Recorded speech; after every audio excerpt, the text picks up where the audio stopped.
Welcome to the Atomic Level, the show where we decode the matters of wealth, one insightful conversation at a time with the rising stars in finance, business, and tech so that you can grow and protect not only your net worth, but also your net happiness. And I am Chris Snook. Today, I feel like I know this guy because I've been watching him for like 8 years, reading his stuff. But Brent Johnson, Santiago Capital, is joining us today. Welcome to the Atomic Level. Oh man, this is so much fun. I can't wait for this. Thanks for having me. I'm looking forward to it. Yeah, well, when you say yes, I'm like, oh my God, I finally get to have the guy. I've been like a little schoolgirl, sending tweets to my friends like, hey, I get to have Brent on today. So as those who have listened to the show jump in the room, and I see several of you doing that, let us know that the sound quality is good. If you're listening to this on replay on any of the podcast streams, thank you for tuning in. You'll make sure you want to go to the Substack and get any of the extras or the goodies or watch the video. But Brent, we're going to start out with just kind of the backstory so that those who have not yet had the chance to break their mind with your work, with your wisdom, and with some of the things you're working on. Just talk a little bit about the man. Like, where did he come from, and what shaped your worldview and your view on markets as you kind of evolve through your career? We'll start there, and then we'll get into kind of how you think in a little bit.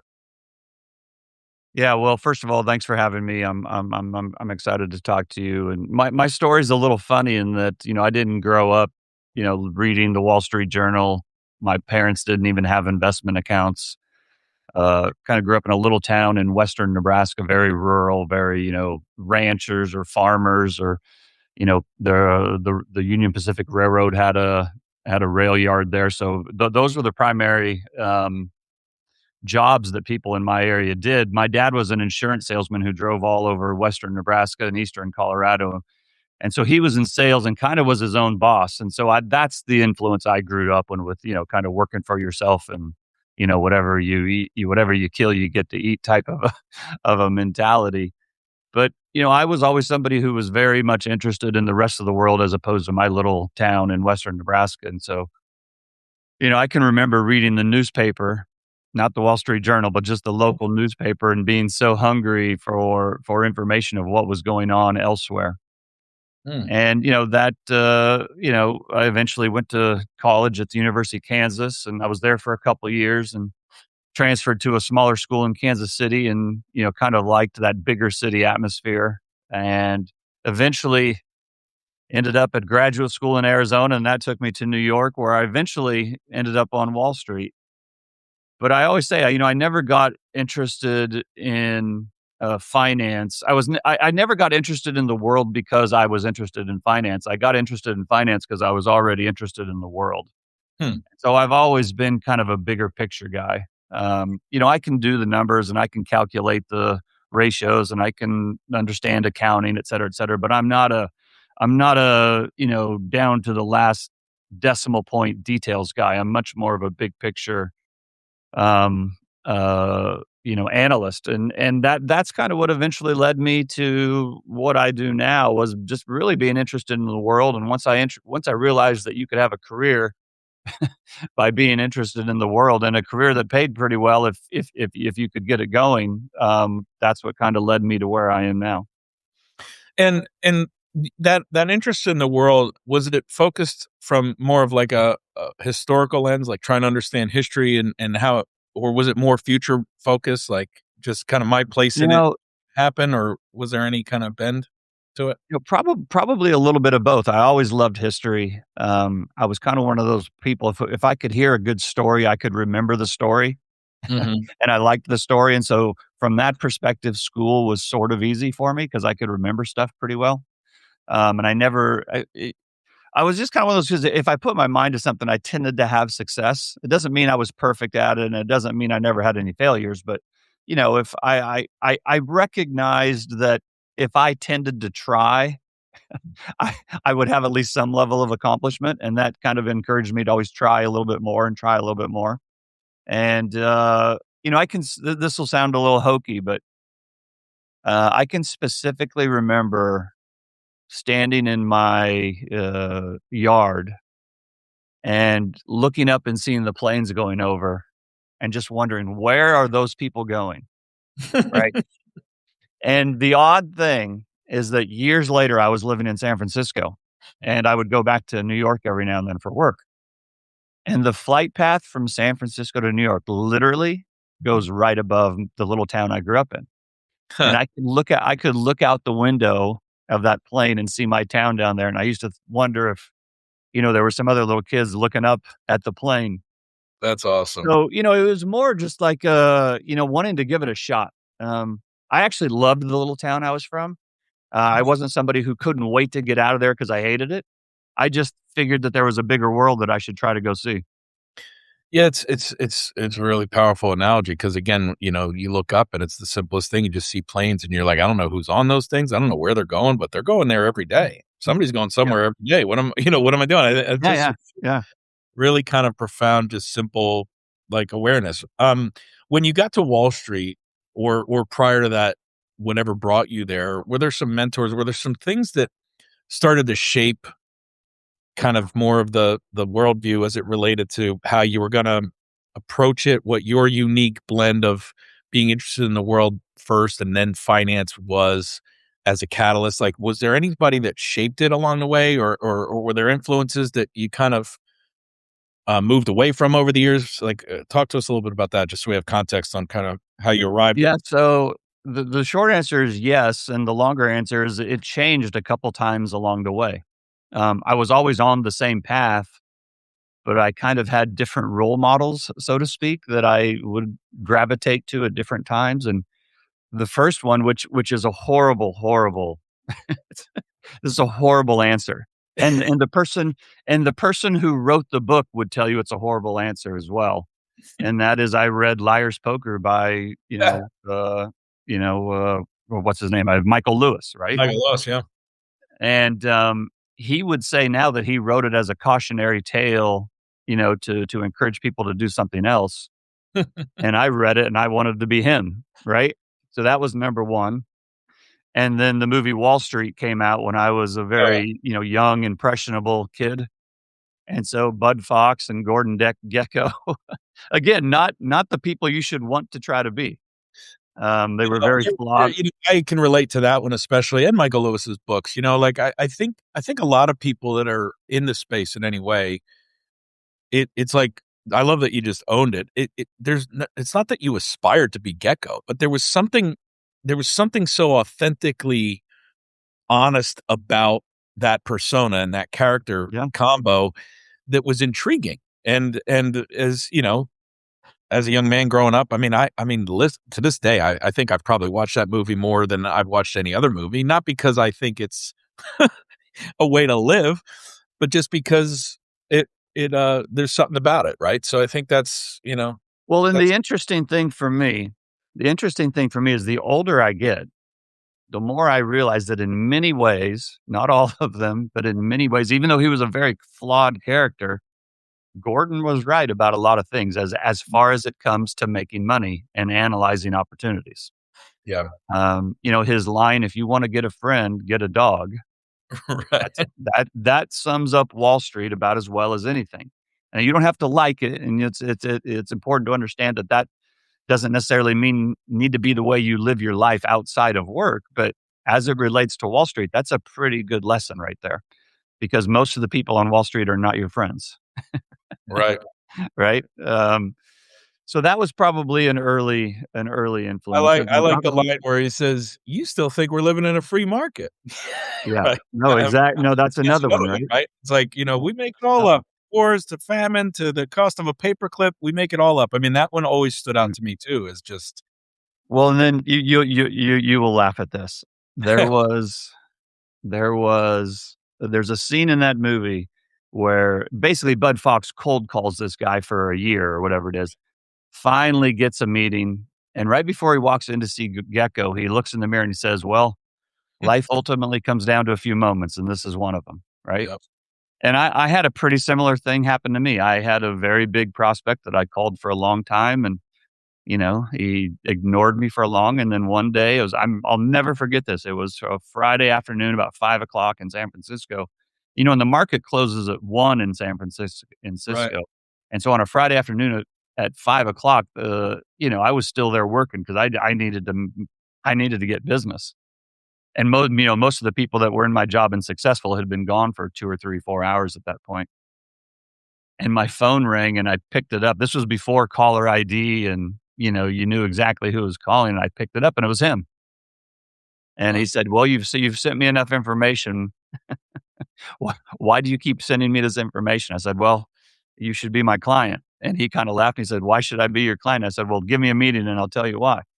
And, now part of that is just pure cocky bravado, right? Right. Which, you know, I had no business talking to him like this, but I had to get in, right? I had to figure out a way to get in front of him, and so he kinda laughed and he said, "Okay, come see me on," and so I did, and, it turned down to being a long-term client and a great relationship, but I remember going into that meeting thinking, "Well, life comes down to a few moments. I guess this is one of them," and it worked out. Yeah, it's funny as I sit here and listen to you, without it being weird. I mean, it is, and life is nothing but moments. And like I can't remember. I think we've had a couple of different back and forths on DMs or whatever over the years, and I never really had a call to action. I think one time we were heading to a conference, or I was wondering if you wanted the Bitcoin conference. So I was like, "Hey, you want to, finally connect?" You got back to me, but I when I messaged you to come on the show a couple weeks ago or whatever, and you responded to me, it's like I never forget that life is nothing but moments. Like even right now, we're having a moment, and it might be the one, it might be might be one of many we have, but it doesn't really matter, right? It's just kind of like there's this accretion to it. Um, and you're either enjoying those moments or you're not. Oh, yeah. Yeah, yeah. Yeah, then there was another time where when I got my so that was a client that I got later on, but the first client I ever got, when I was still living in New York, at that point I was in San Francisco, but when I was still living in New York, I'll never forget why I walked over to this guy's office. Our office was on Park Avenue, and his office was over near Times Square, and I won't go into the whole story, but long story short, I walked out of that office with $18 million of a Mm. stock certificate. Wow. And so I'm walking back to my office with $18 million in my briefcase, and I thought I owned the world. Now it's a day's pay, right? Yeah, well, no. No, another No, but long. I mean, I'm just saying it was just another one of those moments that I was like, if it all falls from here, I did this, right? Right. Yeah, no, that's one of my other favorite lines from that when he goes, "I bought that building, $800,000, thought it was all the money or made $800,000 Yeah, yeah. profit, all the money in the world. Yeah, yeah. Now it's okay, Yep, right?" So yep, that yep. Yeah, yeah. so, so that's helpful. So, outside of that, was there anybody that inside the profession really kind of either taught you how you didn't wanna do it moving forward, like you said, you went through a couple different iterations, or that really Yep. to this day you go, "Man, I'm so grateful for that Oh, tutelage." yeah. So, so there's a guy named Simon Baker, and he owns a company called Baker Avenue Asset Management in San Francisco. And he worked at Credit so when I was in San Francisco, I was working for Credit Suisse, and he worked for Credit Suisse. He subsequently left and set up his own business, which now is a multi-billion-dollar asset manager. And when I decided I was ready to leave Credit Suisse, I went and I worked with him. And, he was he was more of a big brother as opposed to a mentor, but he had a little different way of, he was a very charismatic guy, just like a cool just like a really cool charismatic guy. Had been like a D1 athlete. He was English, so he had the cool accent and, all the girls loved him, all of that, right? But he was also really smart and really successful. I mean, it's just kind of like the whole package, and I was like, "Well, that's a guy that I wouldn't mind being like." But what made him different than everybody else is he would laugh and have fun all the time. Mm. And so in our business, a lot of times people are very serious, very stoic, and it's a very serious business. And, they go into the meetings with their suit and tie on and da, da, da, you have your PowerPoint presentation. And he would just go in and start telling jokes and laugh. And like if something went wrong, he would just laugh about it. Hmm. And I remember one time we were in this meeting. I can't even tell you what happened because it's so over the top.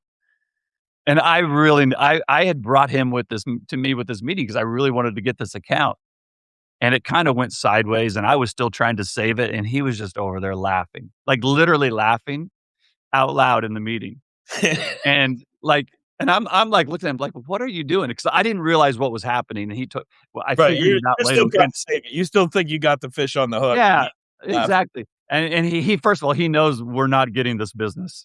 Right. And second of all, the reason why we're not getting it, neither one it I can't go into the whole story, but if we had a beer sometime, I would tell you. Um, but that's how he was. Like, he took his job seriously, but he didn't take himself seriously. And so the long story short, like, I just learned that you can have fun in this business. You can laugh. You can do things, and if you're in a meeting and it's going well, you can laugh, you can tell jokes. You don't have to just be this very stoic, serious person all the time. And I'm still that way to this day. I laugh all the time. I joke around. I take my job very seriously. I take my clients' money very seriously.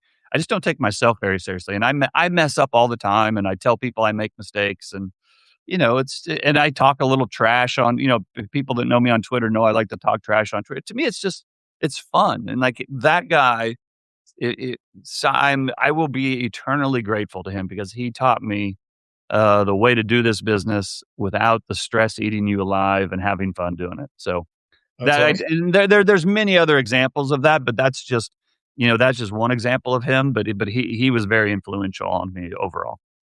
That's awesome. Yeah, well, it's always nice to kind of reflect back and pay homage to the people who, made a difference even if they didn't realize they were. Yeah, That's cool. So, most people that have read any of your stuff or watched you on YouTube, which you have a tremendous following there and other places, have heard of the dollar milkshake theory. A lot of people that are listening to this right now, especially my audience, may not have any idea what that is. As we move into kind of just you, you know, you're this kid who watched planes and the sky decided people are going places, and I kind of wonder what that would be like. And then you went places, and and then you kind of got these tools and this kind of career that moved you into the markets. And as you learn to kind of take it seriously, but not yourself seriously, as we kind of just summarize the last 20 minutes and we get into the meat, what was the first framework either that predated the milkshake theory? Like what led to it? Walk us through yeah, kind of how you arrived at the milkshake theory. And then I really want to kind of assume that no one knows anything about it, but like can find out more about it sure. if they want deep on it. Just kind of give us the detailed but summarized version of your framework now, and then we'll kind of just get into some questions on how you're applying it. But Sure. today, So it's funny because before I ever said the word milkshake and related it to the dollar, there was probably a 10-year journey that kind of led to that. And I won't be able to give you the full 10 years, but essentially when I first started, and again, I mentioned Simon, he kind of helped break this a little bit. But when I first started, I was pretty much just a robot. I remember I had told you early on, if somebody told me a good story, I could remember the story. right? And so that's what I did for the first 6 years of my career I learned what my bosses said, what the chief strategist said, what the stock analyst said. I listened to the story they told, I internalized it, and then I repeated it, right? Mm, And I was pretty good at repeating the company line. And that led to me to have some success early on, but I was for the most part copying other people. right. Just mimicking, right? Copying. And listen, there's nothing for anybody out there. I would encourage you if there's a job you want, go sit next to somebody who does that job and just pretend to be them, copy them. That is a great way to learn. But Mhm. I also discovered years later that I wasn't really doing very much thinking for myself. And the way I came to this realization is I had another very very fortuitous meeting that kind of changed the path of my career. And this was pre-global financial crisis. It was probably 2006 or 7.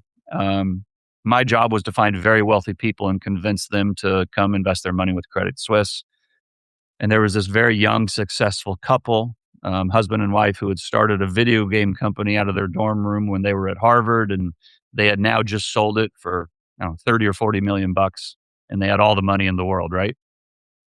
And these two, they were very, very smart, but they just didn't know finance. But I could tell they were very, very smart. And I'm still friends with them to this day, and they are the smartest duo that I've ever come across. I mean, just Mm, brilliant. And they would ask me all these questions about finance and what this mean and what that mean, and we just kind of got to be friends. And they weren't going to make a decision for a long time. They told me, "Listen, we're not putting money with anybody for a year or two." because we need to learn before we do that. So there was no pressure for me to sell to them, and we just kind of got to be friends. And then they were a couple years, so now it's like 2007, and they're finally kind of getting around to making a decision of who they're going to put their money with. And they started asking me questions again. I said, well, you know what? Just come into Credit Suisse. I'll bring in the managing directors, the head of research, the head of alternative investments, all of the masters of the universe, right? And they can answer all your questions. And I thought this was going to be like shooting fish in a barrel. And so they came in, and you have to picture it. Like, we have this beautiful office on the 31st floor. It overlooks San Francisco Bay and the Golden Gate Bridge and Alcatraz. And, it's floor to ceiling windows. And the day they come in, it's a perfectly sunny day. And I'm just thinking, man, this is going to be fantastic. So they come in and sit down, and we've got 3 or 4 managing directors there. And, you know, the this young couple starts to ask questions, and the managing directors are very condescending. They're treating them like young kids who don't know anything. And they first start asking questions like, why do you think real estate values are so high in San Francisco? And their answers would be like these little fluff answers like, well, they're not making any more real estate. There's Right. no more room, so prices go up. And they were like, yeah, but I mean, we have friends that are making $50,000 a year that are buying $1 million houses. How does that make sense? And, again, they couldn't really answer the question. And this went on for a while. And then I'll never forget this. The wife says, so what are derivatives? And now this one guy who's kind of the derivative, he gets all excited. He's like, well, they're kind of an options based investment where you can make a bet on one thing. You're not betting on it directly, but you're betting on the outcome that will produce. And da, da, da. And she said, okay, well, what about mortgage derivatives? We keep hearing about these mortgage derivatives or these asset backed loans. And she's like, do you guys trade any of those? And they're like, yeah, we're one of the biggest traders in the world. He thinks this is a good thing. Right. Right. He doesn't know who he's talking to. And so he's like, yeah, we're one of the biggest traders in the world of these things. And she says, well, isn't that risky? Mhm. She said, if the prices of real estate started to go down, wouldn't that put you guys in a bad spot? And he said, well, first of all, we have a very good understanding of the market. But even if that were to happen, we hedge out the risk. And she said, hedge out the risk. Explain that to me. And I'm sitting there watching this, right? Are you And starting to laugh yet? Are you? Or well, sorry. so no, no, no. This was the opposite of laughing. So, so the managing directors are on one side of the table. The couple's on the other side of the table, and I'm on the end of this kind of like at the head of the table watching both sides talk to each other. And she says, doesn't that mean if the real estate prices started to go down, which we've already talked about being pretty high, that could be risky? And he says, yeah, but first of all, we have a very good understanding of the market. Not only that, we hedge it out. She says, well, explain that to me, hedging it out. He says, well, what it means is even though they're sitting on our books, we've hedged out to risk to another firm. And she says, well, like what other firms? He said, oh, I don't know, like Morgan Stanley, Goldman Sachs, Merrill Lynch. And I'll never forget it. She sat back in her chair like this, crossed her arms, kind of looked up at the ceiling, and she said, that's very interesting because we were at Goldman Sachs, Morgan Stanley, and Merrill Lynch last week, and they said they hedged it out to you. Mm. And I about fell off my chair. I was Wow. like, holy shit, this girl's smarter than they are. Right. And they, and again, he kind of explained it off and brushed it off. And, the meeting kind of went progressively downhill from there. And this is when I realized that number one, I'm not getting this account. And number two, I have to start figuring this stuff out for myself because, you know, my bosses clearly don't have a good grasp of the situation. And so I Well, literally, so after, I would imagine too in that you spent 2 years getting to know these people, so yeah, you had a genuine respect, not only you already mentioned that, for their intelligence, but also you had a genuine respect for the fiduciary nature of your job. oh, And absolutely. the kind of clients that you wanted. You kinda I'm interpreting here, but I would Yeah, imagine sitting there going, "This is the kind of client I've been waiting on. This is like, I want a book of business with these type of people. absolutely. Holy shit, I'm not in the right vehicle right now. I gotta like, I've hit my limit That's here." right. So That's exactly right. That's exactly right. And so what happened? So I mean, I could make this a 2-hour story, but I'll just make it. no, I I'll mean, summarize it. I'll yeah, summarize it in 2 more minutes. So essentially, what happened was, so after that meeting, I walked them to the elevator, and we kind of politely said our goodbyes, and we both kind of knew that they were not going to open an account. And it's funny, we never ever talked about it again. We've still talked all the time, but we never talked about them opening an account. Um, and so I went back to my desk and I was like, well, what am I missing? And so I remember I got out a piece of white, like printer paper. There's nothing on it. And I got out a pencil and I decided, are you still there, Chris? Yep. Yep. Okay. My screen just blinked. So I'm not sure what happened. Yeah. Um, and It's just the Puerto yeah, Rican yeah, yeah. Wi-Fi. Yeah. And so, um, I got out a piece of, and some of the questions they had asked were like, what about the national debt and the rate of inflation and the budget deficit, all this kind of stuff, right? Just fundamental stuff. And so I kind of got out a sheet of paper and I did the math just on the economy and the revenue, the tax revenue and the budget, all this stuff, the rate of change in the real estate market, just kind of back of the napkin math. And I literally had the light bulb over the head moment. Like literally, I felt like I could have reached up and grabbed that light bulb because it was so pronounced. And I realized, holy cow, there's a problem here. Now, I wasn't smart enough to realize what the problem was. I just Yep. realized number one, there was a problem. Number two, my bosses didn't understand it. Number three, if I wanted my business to survive, I would have to figure out what the problem was pretty quickly. And so that meeting was the start of my journey to start thinking for myself and starting to understand this stuff for myself. And so I literally went back to some of the textbooks I still had from college and grad school. Because remember, I said I was one of those kids who I could memorize and remember. If somebody told me something, I could remember it for at least long enough to pass the test.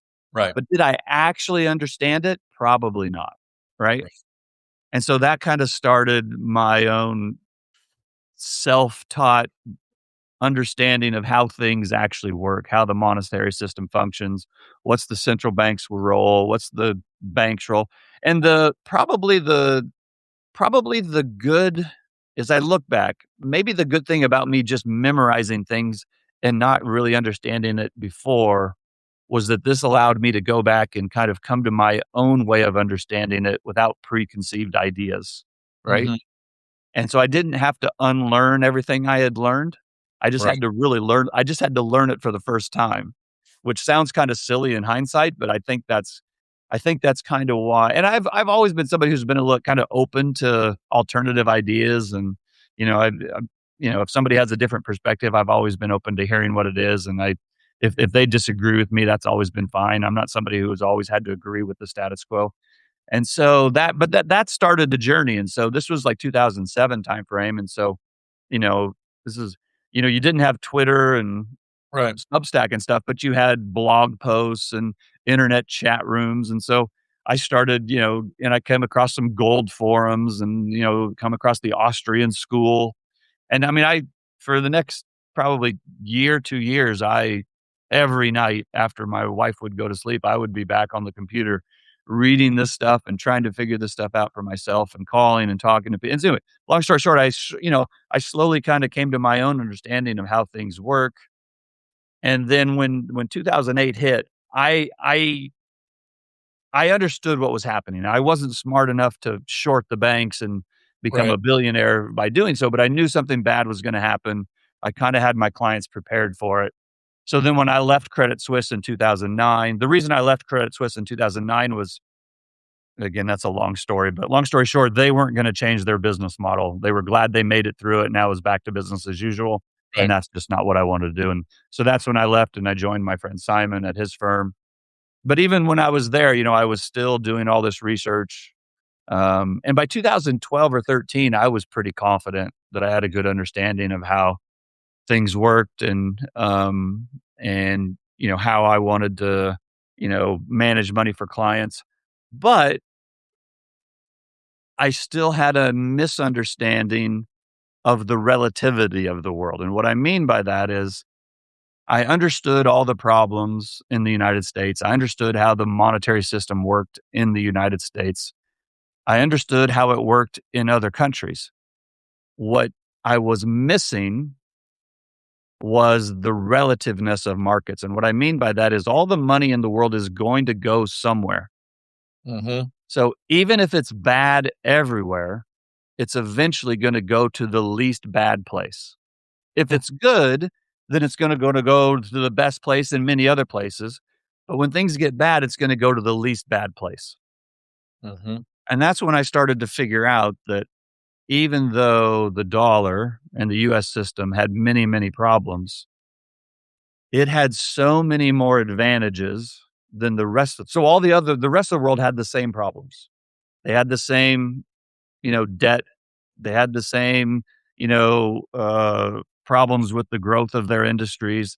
They had the same problem with governments, putting the government before the people. They had less freedoms, and even though the United States freedoms were falling, the rest of the world never had all those freedoms to begin with. And so when I started to do a compare and contrast, as opposed to just looking at a siloed view of the United States, I came to the conclusion that the United States, despite all its problems, is still the best piece on the board, and that all the capital that is created around the world would, I thought, flow to the United States, both for good reasons and bad reasons. That kind of led me to the whole dollar milkshake theory, because while I thought that the dollar would probably lose purchasing power over time because fiat loses value, and in fact, fiat is designed to lose value. If the Programmatic. government didn't Yeah. Yeah, if the government didn't want fiat to lose value, they would just use gold. But they don't use gold because they want it to lose value because it allows them to spend more. But every other country does the same thing, and every other country prints money as well. And then when I started to look and see how much the rest of the world had printed, you hear those things, oh, so many dollars have been printed. True.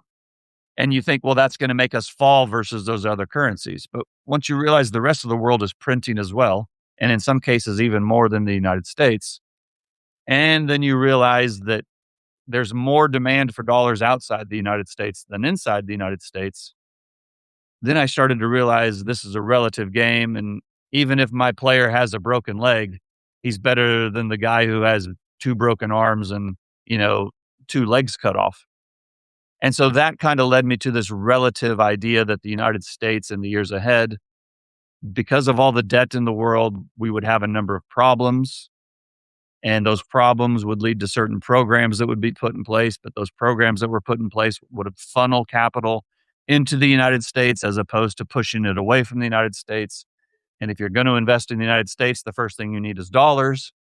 And so I figured out that I thought the dollar would rise versus foreign currencies. And then that would have significant knock on effects for the rest of the markets because the dollar underlies everything. And I ended up calling it the dollar milkshake theory because, again, I told you I like stories, I love movies. And there's a very famous movie called There Will Be Blood about about this ruthless oil baron who was actually operating fairly close to where you now live in Central California. Mhm. And he was buying up all this land that had oil on it. And there was one guy who wanted to sell him his land. And this oil baron said, I don't really need to buy your land because my land is right next to yours. All I have to do is stick a straw down on my side of the fence and I can suck up your oil. And he said, I drink your milkshake. And I thought that was a pretty good analogy for what I thought was going to happen in the global economy. I thought, despite the United States having all these problems, it had the biggest straw in the Mm. world. As these problems started to manifest, the whole world would print more money. The United States would, Europe would, Japan would, China would. But I thought the majority of that new liquidity that was created would get sucked back up into the United States economy. And so I thought the dollar would go higher. I thought US stocks would go higher. I thought gold would go higher because all the money is being debased. Um, and I thought the United States would outperform the rest of the world on a relative basis. So that was the genesis of the milkshake, and that's kind of what it is. And there was one thing I forgot to mention. Um, I should have mentioned this previously that I've always been an advocate for gold, and in 2010, 11, 12, I thought that was a very good place to be, um, and I thought the dollar was going to lose value, as it has purchasing power. But it was along the way, though, a friend of mine, a very successful investor friend of mine, was a big gold advocate as well. But in 2014, he said the dollar is going to go on a huge run higher. And I remember thinking, he's an advocate for gold. How can he think dollars are going to go higher? And then in the second half of 2014, the dollar went on a huge run higher. And I remember thinking, Jesus, that guy, what am I missing that he figured this out? What did I miss? And so the trying to figure out how he understood that and asking him questions, that was as influential. His name's Raoul Pal, by the way. He runs a Yeah, I'm a big fan of Raul. I haven't had him on the show yet, but yeah. So I discovered him and you right around the same time. I can't remember, but it was right around 17. Somewhere in there is when I kind of went down the Raul Pal, yeah, and Vision was like in its early days, and he and I had a couple conversations, and yeah, remember Damien, actually his partner, yeah, and used to write a yeah. newsletter called Things That Make You Go hmm, and That was Grant Williams. That was oh, Grant Grant. Williams. Oh, that's right. That was Grant, right. Damien's another partner, but yeah.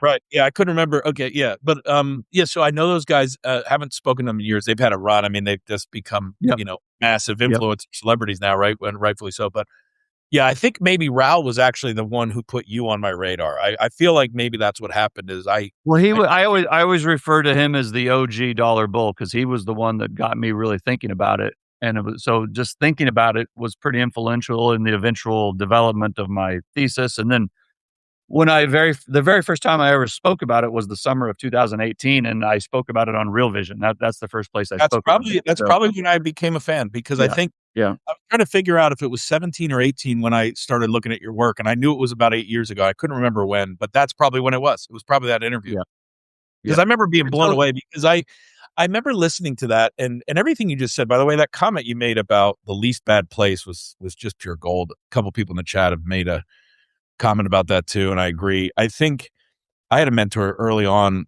in sales. It wasn't in whatever, and we used to say, "Well, what if they say they can't afford it?" And it's like, "Well," he said, "they're going to ask you where's the money going to come from," and he's like, "Wherever it is right now."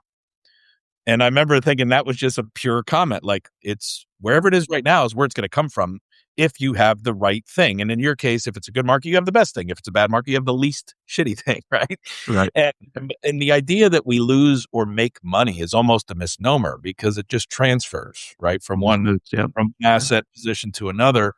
And in that fiat world, I'd read G. Edward Griffin's book way back in the early double O's, like I think 2000, 2001. I read it several times. Then the fourth turning. And then, then I became all in on Bitcoin. Once I saw it kind of not get killed in 2015 for like the fourth time, and I was like, okay, they can't kill it. I yeah, kind of was like, I gotta understand this because they can't kill it. I idealized it, but I'm like, they'll kill it. And then when they couldn't kill it, I went, it can't be killed. Gold, Bitcoin, hard assets. Then I found your stuff and I went, holy crap. Because I'd never really understood uh, currency swaps and markets. Like that yeah, wasn't, yeah, I understand that. And when I saw that, I was like, that just makes sense. And I've been a fan of yours ever since. So talk about again how it's evolved because you in the beginning, I think there was people that latched on and were like, he's right, he's a genius. And then there was a lot of hate. Like or maybe it came after when the dollar got crushed a little bit and everybody's like, see, Brent, you're yeah, wrong, milkshake is dry, whatever. Like I remember you going through that period. yeah. Okay, so look, yeah. So the reason, and listen, I've pounded the table on it pretty hard, so I whatever comes my way, the good or the bad, I kinda deserve it, right? Right. And so I actually don't mind the haters. I actually kinda like them, to be honest, Well, it keeps you sharp. but It makes you yeah, yeah. think.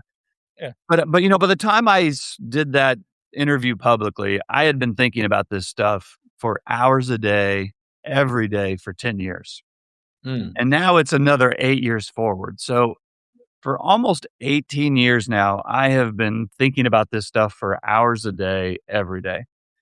And it doesn't mean that I have it perfectly figured out, and it doesn't mean that I can't be wrong.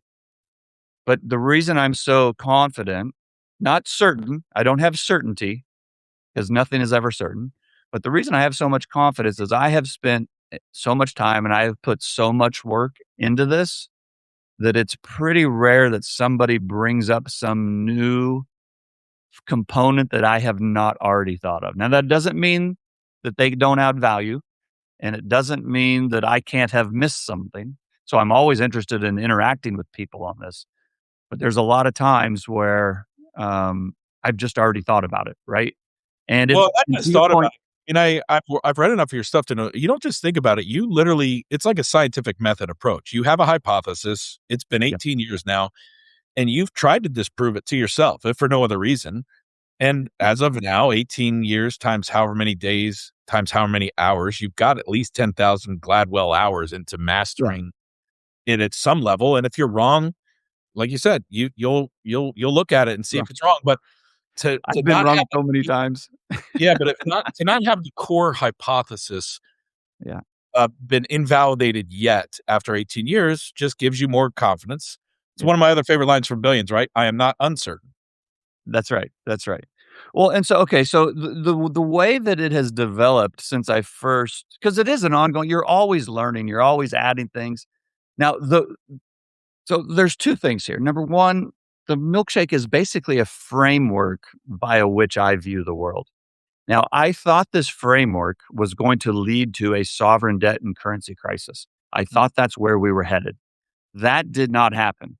And I have held up my hand because I thought it would happen by 2024, and it didn't. We got very close in 2022, and I can talk about that a little bit. But the bottom line is it did not happen. And so I've held up my hand and said, you know what? We didn't have the currency and debt crisis. I got that wrong. Because in my business, you kind of have to, there are timings involved. You can't just say the same thing forever Right, when you're actually managing money. right. Um, but what I will say is the other than predicting a currency and debt crisis, all the other predictions that the framework led me towards have happened. So, as an example, I said it would cause interest rates to rise. Interest rates have risen. I said it would cause bond prices to fall. Bond prices have fallen. I said it would lead gold prices to go higher. Gold prices have gone higher. I said the reason gold prices would be higher is would be driven by people outside the United States who are fleeing their own currency, not because of massive de-dollarization. Mhm, And the big reason that gold has gone up over the last several years is not because the dollar's been rejected, but because countries around the world are buying gold because their own currencies are not doing well. I said stock prices would go higher in the United States, so they have gone higher, very volatile, but they've gone higher.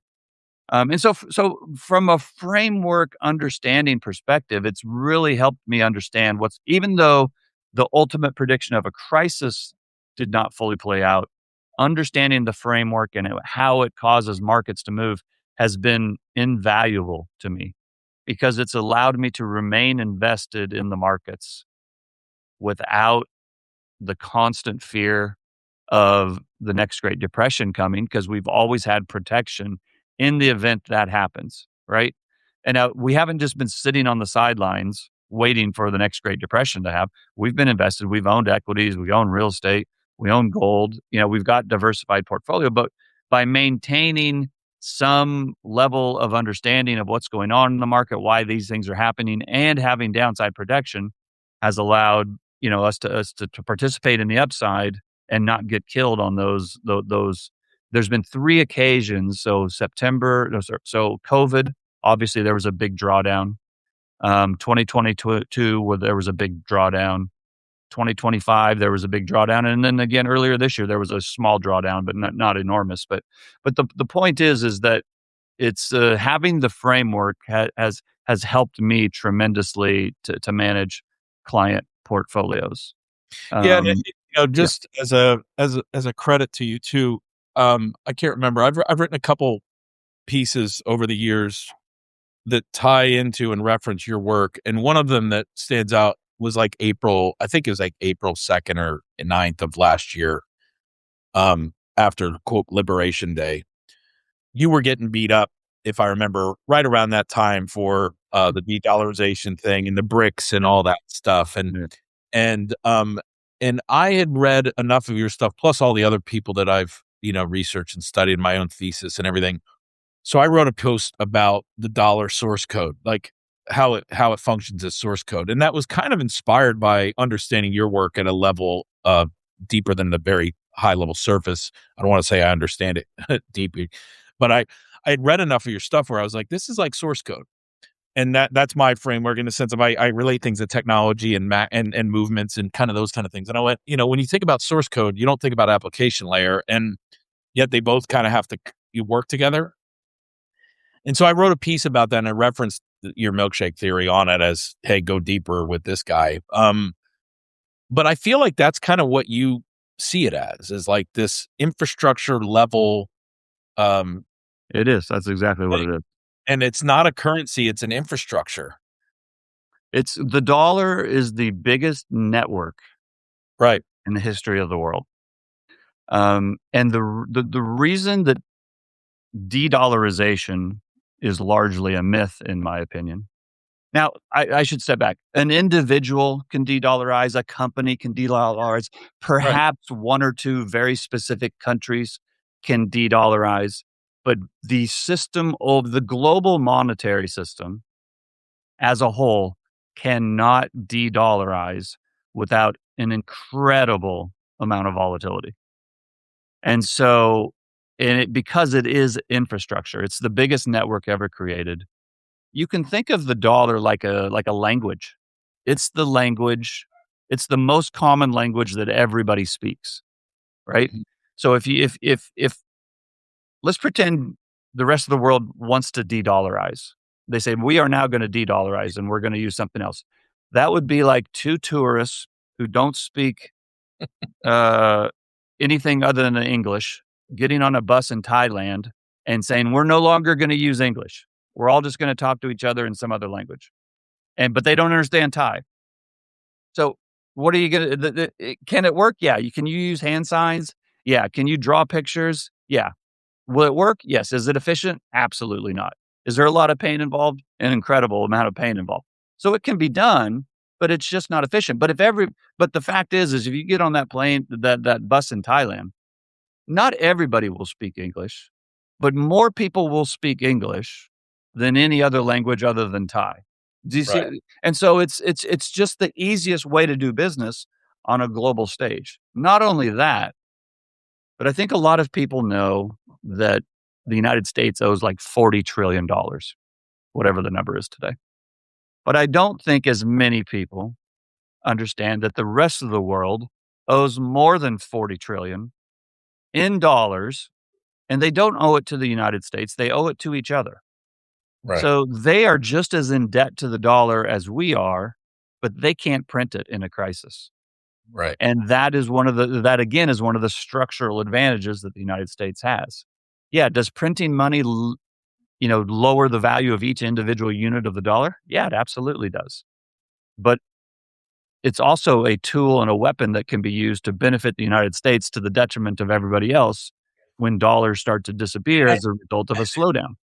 I think one of the things that we have in common in a different way maybe is I have a very good memory for, like, stories or movies or things that I hear or read when I have, like, some kind of emotional attachment to them too, and I remember having G. Edward Griffin on a show I was producing in 2012 with Rebecca Costa called Countermeasures.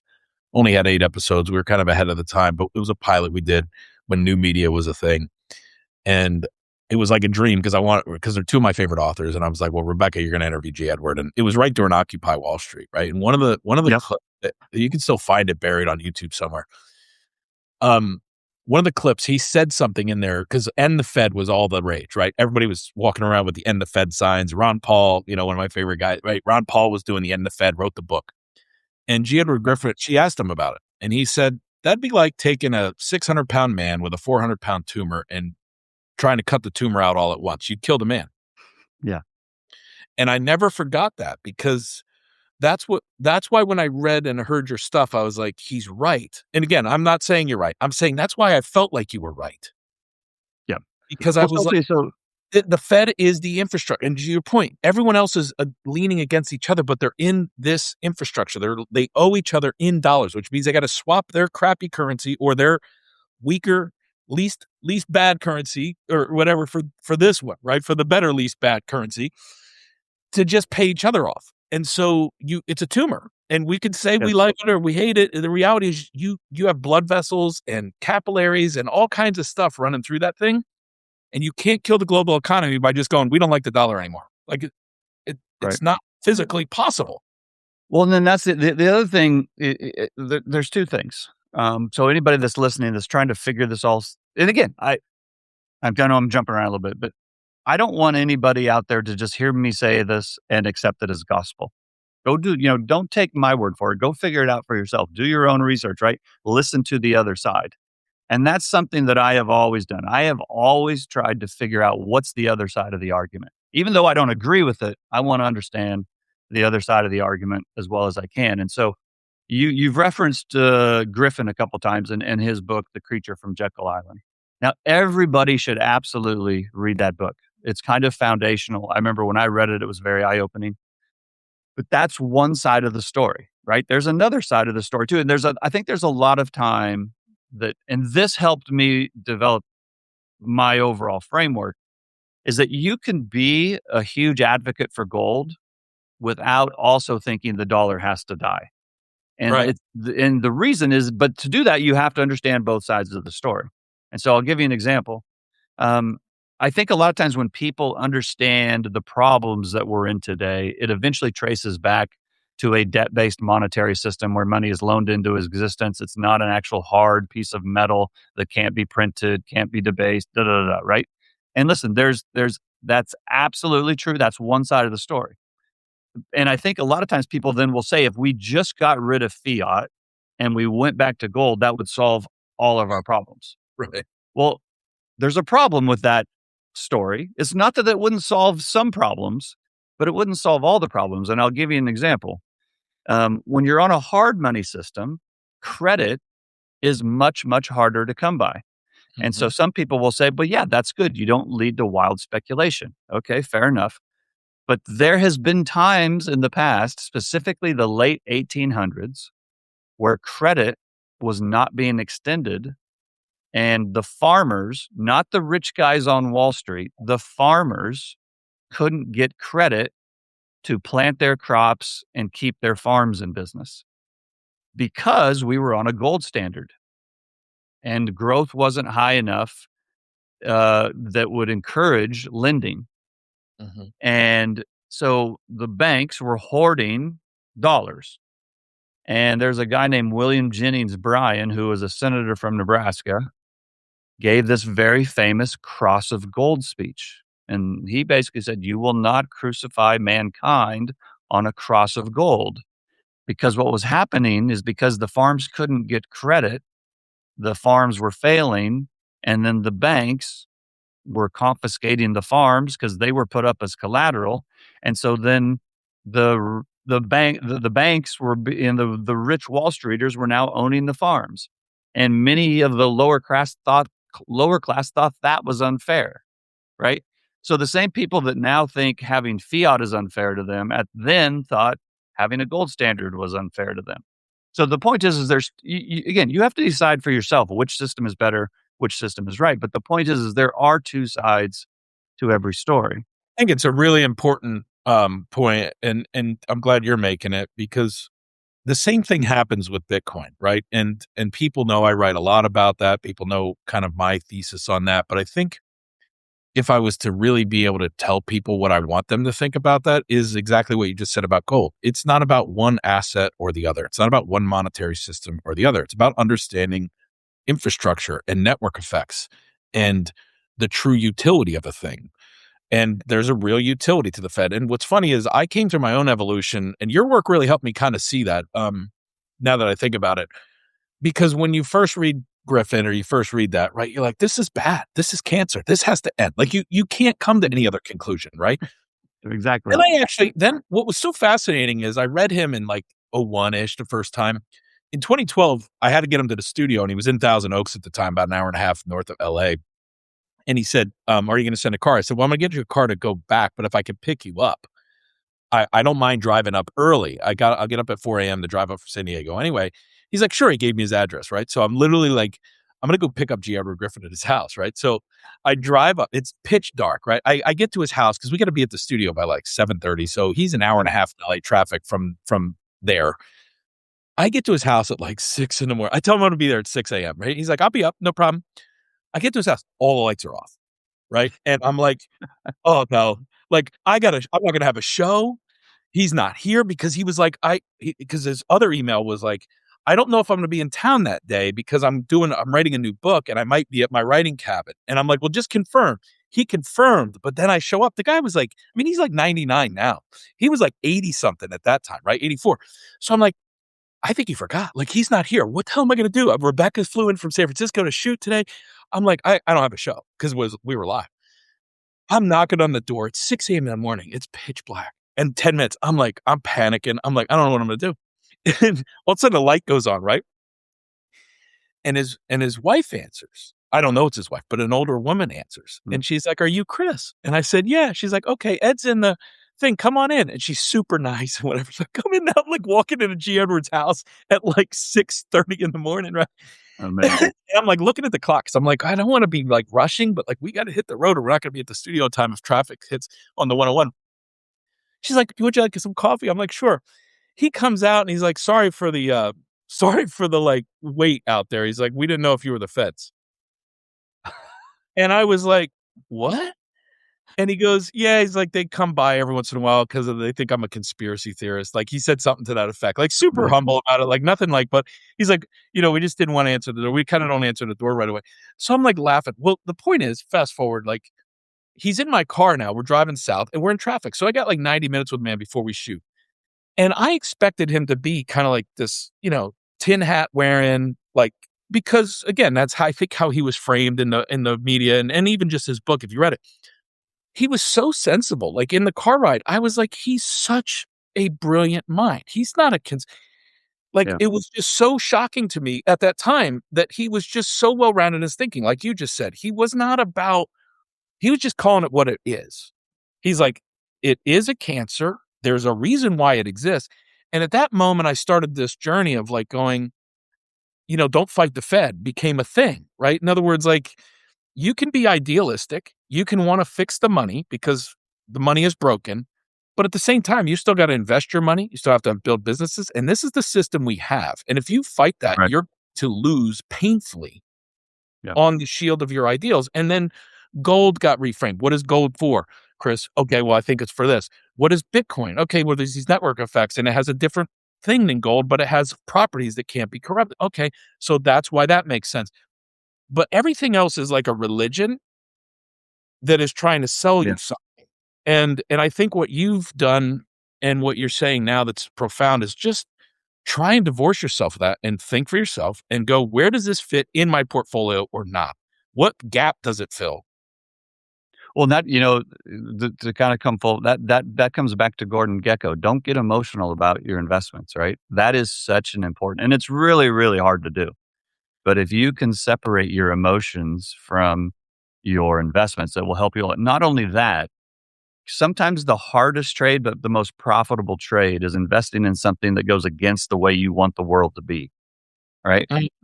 And so just because you want the world to be a certain way doesn't mean it is. And this is where, I know I keep bringing it back to like, movies or TV shows or books or whatever. But again, I love stories. And one of I a year or so ago, my son and I watched Game of Thrones together. I had seen it before, and I watched it with him. And I said, I kind of jokingly said this, but I also believe it. I said, you are going to learn more by watching this show about how the world really works than you will about anything in business school or going to college, because this is real politique, right? This is power. This is how power works. And at the end of the day, I don't know if many people understand this. Like, money is power. Money is about power. And I think it's really, really hard to separate money from power. And in fact, one of the biggest tools that any government has against both their own citizens and external threats is money. Money, you can get people to do things either by promising money or threatening to take away money that you can't get them to do otherwise. And Mhm. so this is why governments largely do not want to use a money they can't control. Because Right. if they can control the money, they can control the masses. And so anyway, Canadian it, Canadian truckers prove that, right? Like the Canadian yeah, yeah, truckers. exactly. And so kind of coming to the conclusion of all that. And listen, nobody sat me down and told me this is the way it is. This is just me kind of figuring it out through my personal experiences, doing my own research, and trying to come to my own understanding based on the resources that I've been able to put together. So it's not to say that I can't be wrong, and it's not to say that I, don't have more to learn. I absolutely do. But what has helped me is the fact that most of my understanding has been taught to me by myself and then seeing it operate in the real world, or my experience of seeing it in the real world. It's not just me reading a book that says this is how it should be, because it often isn't, right? So highlight for us, some of the stuff. I haven't watched a lot of the recent stuff. I think the last interview I saw with you was on the Real Politic. There was something like that about you went deep. I watched like the full thing, and I love just how you framed it because you said, "I'm not here to see the world how it should be. I'm not here to see the world how it could be or how it used to be. I'm here to see the world for how it is." And you said something to that. I'm paraphrasing. Yeah, And I just think that just helps you divorce yourself from the valid but ineffective emotions about politics or administrations, or it just helps you see the forest through the trees type of thing. And how has that impacted the use of your framework in your client work, or like in other words, seeing the world how it is? How is the world from your yeah, perspective today, applying to your framework? Where yeah. are we?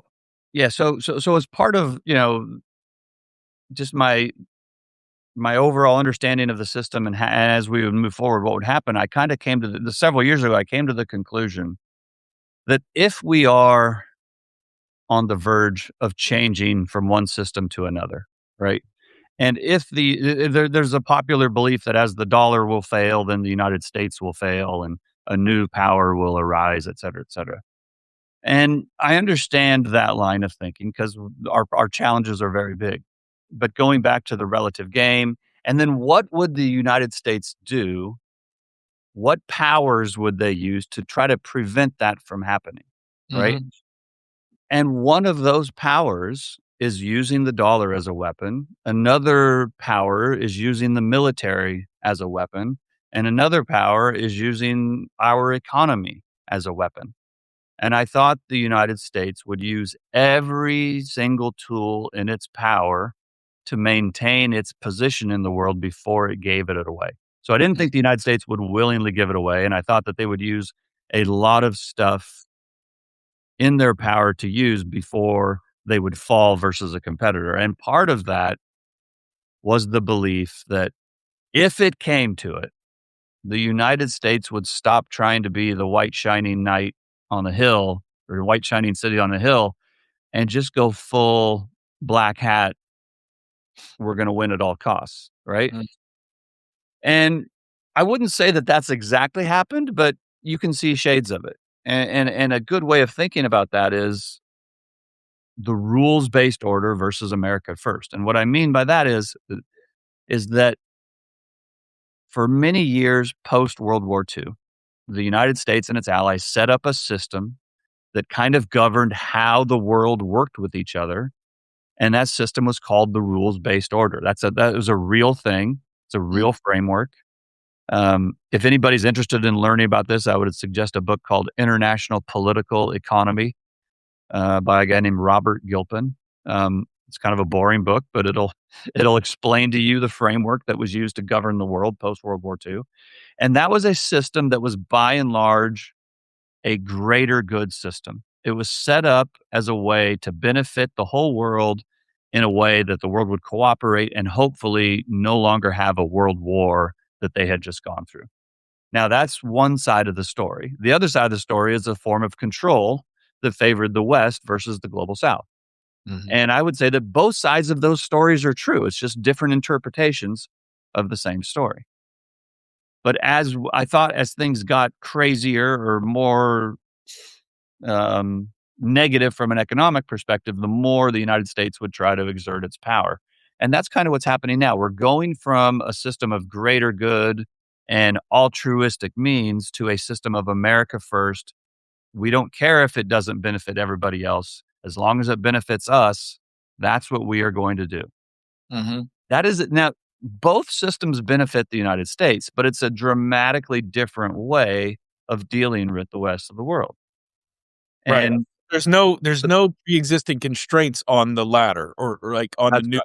right? Like both benefit, but there's a lot to unwind. There's a lot of bureaucracies. There's a lot of people that can constrain you trying to make change within the rules-based order, which is why just going, you know what, we're just going to go over here and set up No, the exactly, and so doing something through the rules-based order might take 2 years, whereas doing it unilaterally might take 2 months, right? right, So and so it's a faster way of doing things. The other thing is that somewhat related to this is people will say, "Well, the United States is doing this because they're falling on the global stage and they're desperate, and they have been surpassed by China or Russia or the BRICS or whoever it is." And so my counter to that would be, and again, I'm sympathetic, and I think many people want that to be true, right? right, But yeah. is it Well, actually a lot of people's careers are based on that holding right? narrative, No, right? exactly. So now let's test it. Is that actually true? Is the US no longer able to affect change on the global stage in their favor through their force? And so the examples I would use in the last 18 months, the United States has kicked China out of the Panama Canal and retaken control of the Panama Canal, and China was not able to do anything to stop it.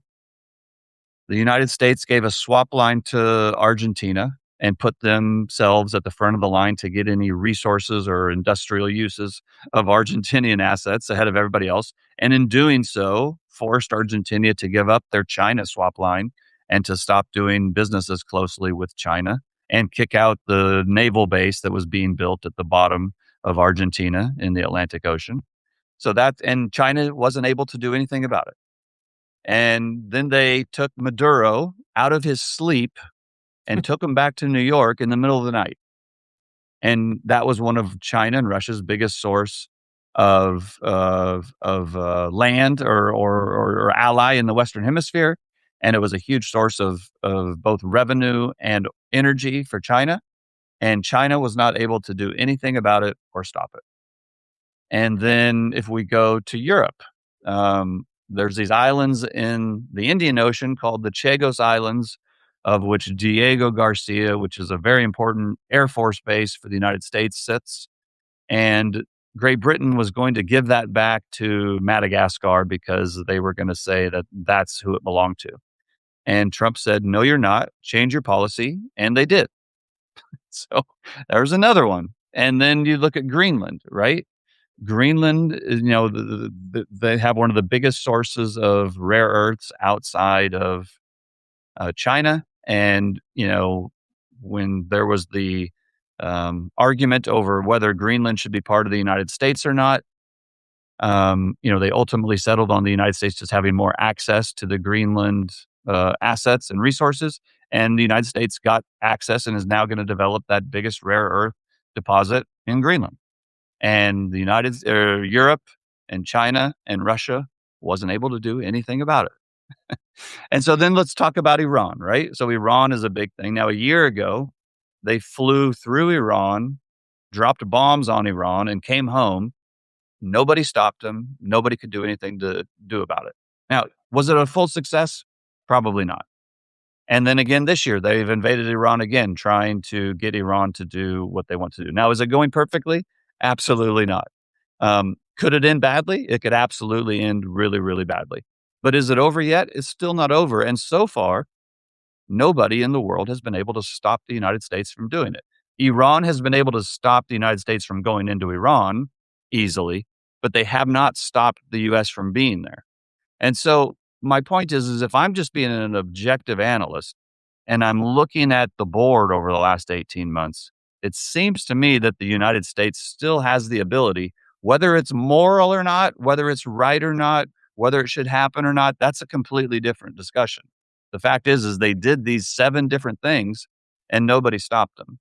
And if another country did even one of them, it Right. would be held up as an example of a new power in the world that is threatening the hegemony of the United States. And so this is just, I think you have to be really, really honest with yourself of what the reality is. Because whether you like reality or not, reality will end up taking, what's that saying? If you don't have to take an interest in reality, but reality will take an interest in you. And so it's stuff like that where I don't necessarily like the way the world is headed.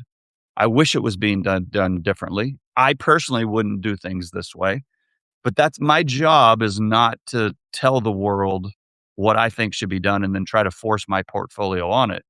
My clients didn't hire me to be a social justice warrior and to go out and raise my fist and shake my hand because Donald Trump's the president. They hired me to figure out what's going to go on in the world, what's actually going to happen, right? And then try to position assets that will benefit from it. And the final thing I'll say on this is that if I were to start putting my own personal preferences inside my client's portfolio, because that's the way I wanted the world to be as opposed to the way it actually is, I would be shirking my fiduciary duty because my job is not to be an activist, a social activist. My job is to make money, protect my client's capital, and then make money for them. And I think when you put all that stuff together, I think you understand that you have to remove your personal emotions from it.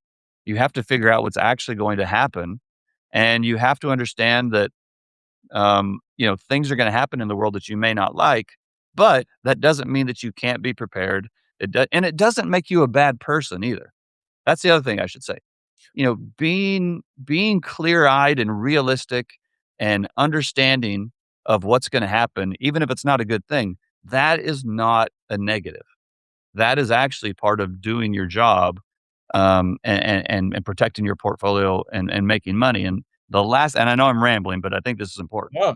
The last the last thing I would say is if you make money off of some negative events in the world, I understand where you might not like that.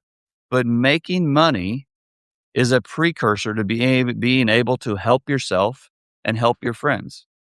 Losing all your money does not help you and help your friends, right? So, to the extent that you are responsible for not just yourself, but your family members or your friends, part of that responsibility then is protecting your portfolio and growing it despite what the world is trying to do to it.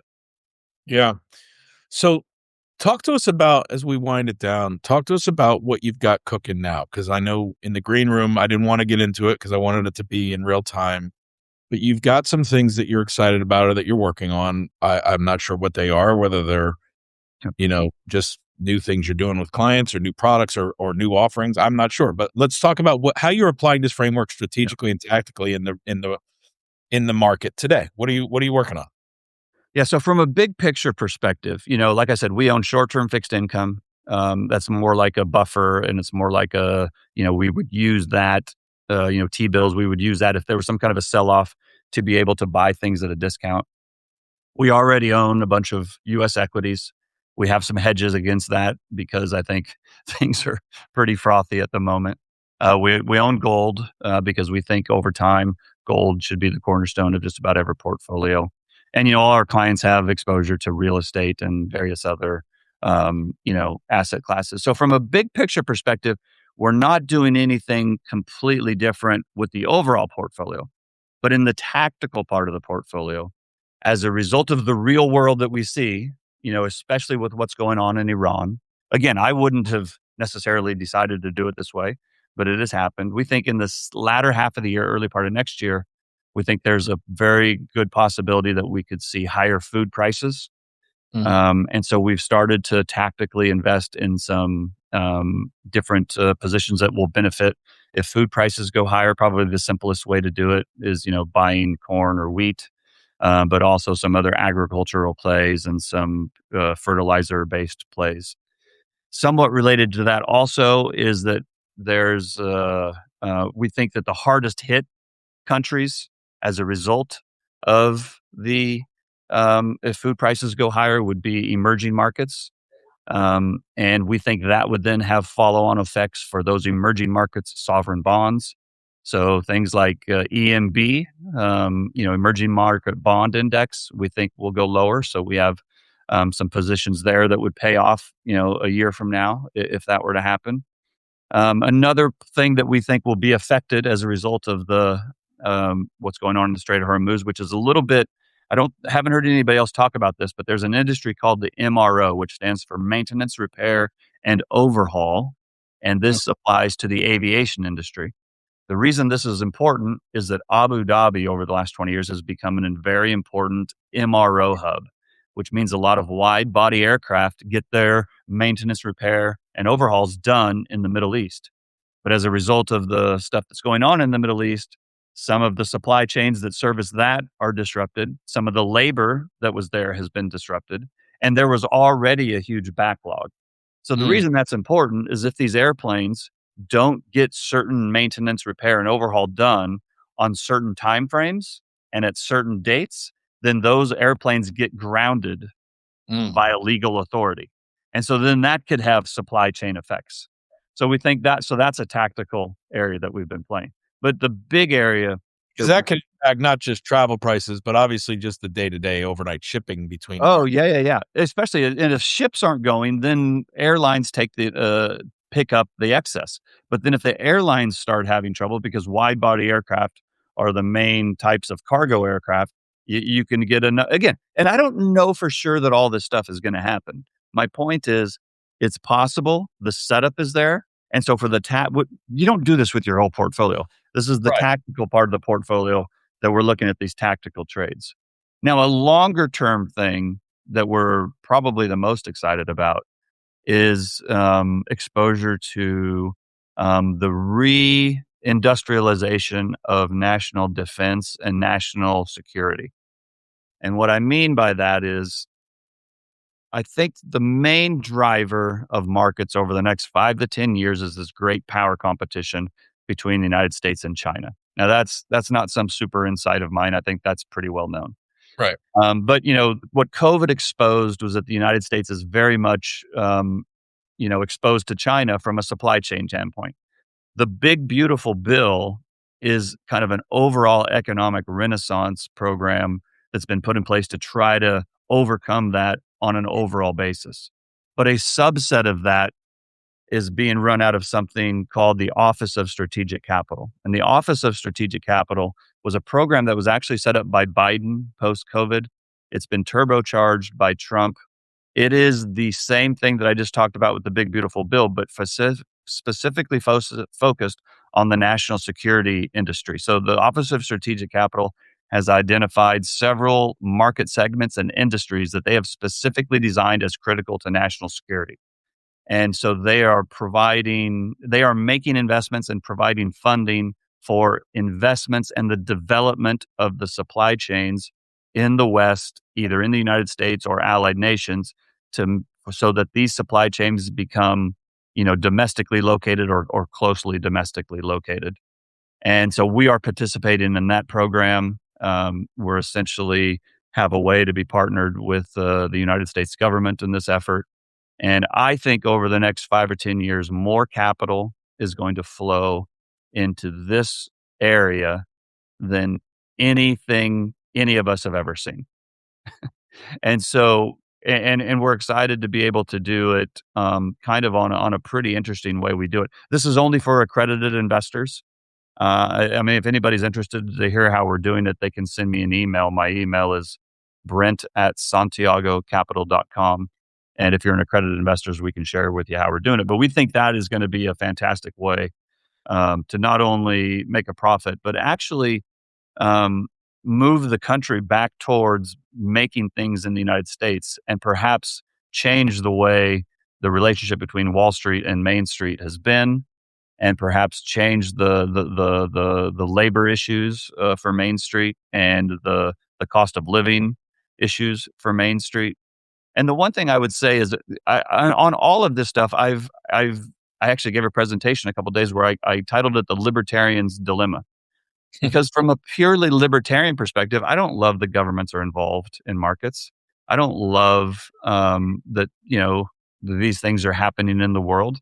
I believe in liberty. I believe in the rights of the individual. I believe smaller government is better. But that gets back to how is the world really? How is what's really going on in the world? And one thing I would say is you cannot have liberty if you don't have strength. The Mhm. the precursor to liberty is strength.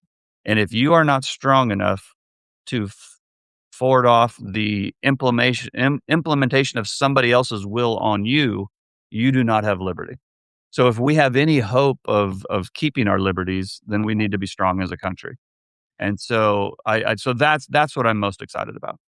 Yeah, and that's a good segue. I want to round out that um, outlook based on your thoughts on the AI capex trade, the cycle, a pause, what it looks like, what rotates in or out of it. I want to hear your thoughts on that, but I'll also frame it in one of the things that I believe that shared just like that is that you can't be liberty if you're not strong. And one of the biggest sources I've been on my soapbox for a decade plus now is data. And now we live in a world where basically productivity, white collar, like, the line of being above or below the line of a productive citizen is now being dictated by frontier models or your use of personal AI. And you're even understanding what that means and why you should care, whether you're 55, 65, or 25. And I think that in addition to money and capital and resources, the ability to actually deploy and use that not as a tool, but as a fundamental intelligence infrastructure in your home office, your family office, or just your family itself is a fundamental skill that has to be developed now because the compounding of that is unlike anything we've ever seen, regardless of what happens in the AI capex trade or values of NVIDIA, right? So just give us your thoughts on where AI sits, how you're looking at it, what role it plays in that defense play or not, just so we kind of have your thoughts on that. Yeah, so we've written a lot about this in our research that, obviously I referenced earlier this big power competition between China and the United States. We think the subset or probably the underlying factor of that great power competition is technology. It's going to be very, very hard to win that overall competition if you don't win the technology race that goes along with it. And we think whoever wins the technology race will largely set the financial architecture and probably the monetary architecture that the world operates on for the next 50 or 100 years. And so that we think it's extremely important. There's a guy named Alex Karp who runs Palantir. And I got to say, I'm not like a huge fan of Alex Karp's. I don't think I would want to have dinner with him. He's not somebody I necessarily want to be friends with. But he made a comment a couple months ago that in the technology race, there's a winner and then there's extinction and there's no second place. Now, I don't know if I agree with that 100%, but I would be very, very hard to argue the other side. Right. Right. And so this is a long way of saying I think AI is very important. I think the United States needs to win that race. Now, does that mean the valuations are correct? No. Right. And I think the valuation, if you look at charts over the last month and a half, 2 months, a lot of charts have turned the corner and gone straight up. That's an exponential curve. Exponential curves never end well. They always end. They never end well. The trick is finding out where do they end. And maybe they go up for another couple months. Maybe they go up for another year. Maybe they go up for another couple hours and then come down. But I think the long story short is I think we're going to have a lot of volatility in this space. Right. And the best example and I don't think this is some great insight on mine, but my point is if you have exposure to AI, I think it's important to have that, but you better have some kind of protection as well. Because the reality is these things could come down 30 or 40% and still be fairly highly valued, right? And so, you need to understand that can happen. Now, the best example I'll get though is if you think about all the data companies and all the infrastructure companies, the technology companies like the bandwidth and the Quests and the WorldComs and the power Oh, lines and yes. all that stuff, Right. Yeah. you know, He's one. Yeah. from the internet, that infrastructure is still around and being used now, right? But Right. there was a hell of a lot of .com companies that got blown up along the way. So I think the AI infrastructure is going to be here to stay. I think it's a big part of the future. I actually think US dollar stable coins, which is not totally related, but somewhat related to this, I, is yeah. going to be a big part of the future. But I think it's going to be a very bumpy ride. Yeah. Yeah. So, Yeah. I think that's the only way that you could assess it right now. So you just want to make sure you have the right tires and shocks on your vehicle, right? right. That's it. That's exactly right. That's exactly right. One of the questions I want to wind up with as we wind down, by the way, guys, make sure if you're not already subscribed to Brent on Substack, he's bringing a lot of his energy over here now. Channel is growing, but he's obviously way established on YouTube and this other socials. X, he's got a great following, so just give him a follow and a subscribe everywhere. But definitely support the Substack since he's given us our time here, and do that for me. And if you're new to my audience, I'd love to stay in touch as well. But Brent, the thing I wanted to kind of ask you, and this is more of a personal question because you're a regulated, licensed, financial advisor, fiduciary, and yet you are extremely prolific with your media presence, with your writing, with your research. And I interview a lot of advisors on the show, and for different reasons, and a lot of them aren't, right? The compliance issues, the this, the that. How have you navigated that? Because I feel like you've hit the sweet spot. Again, I don't know if that's a thing that you have to deal with or that's a struggle, but I'm just curious, and for Yeah. anyone else who might be, dying to talk, but who's been hamstrung by this regulatory thing that they might be feeling, what could they learn from you? Well, so number one, there's a couple of things. Number one, I work for myself. And so nobody gets to tell me what I can or can't do. Right. So that's number one.